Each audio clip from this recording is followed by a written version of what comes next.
ઉત્તર પ્રદેશના ગાઝિયાબાદમાં રેસ્ટોરન્ટમાં હુમલો કરવામાં આવ્યો। આ સમગ્ર ઘટનાના સીસીટીવી ફૂટેજ સામે આવ્યા છે, જેમાં અપની રસોઈ રેસ્ટોરન્ટ ના તોડફોડ કરવામાં આવી।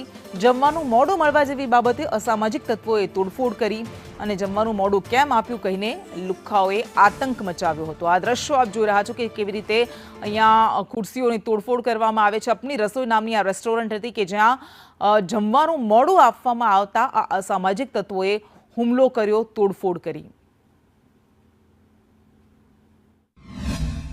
आईटी एक्सटेंशन में काम करती हूँ अपनी रसोई में। क्या हुआ था यहाँ अभी? यहाँ पे सर मैं काउंटर के पास खड़ी हुई बिल करा रही थी। हॉल में सारे कस्टमर वगैरह सब थे, खाना वाना सब चल रहा था। इतने में ही ना ये बाहर से 4-5 लोग आए और उन्होंने फायरिंग करी 2, और फायरिंग की आवाज़ सुन के एकदम भगदड़ मच गई है। जो कस्टमर बैठे थे सब में भगदड़ मच गई है। फिर वो एकदम से अंदर घुसे, उन्होंने सारी चीज़ें लैपटॉप और सब तोड़ना शुरू करा, और उनकी गोली की आवाज़ सुन के सबसे पहले अक्षत भैया भागे। आपके भी चोट लगी है? मेरे, हाँ, उनके पीछे मैं भागी, भगदड़ में मेरे हाथ में और पैर में, कमर में चोट लगी है मेरे। उसके बाद सारे कस्टमर मेरे पीछे पीछे फिर अंदर घुस गए।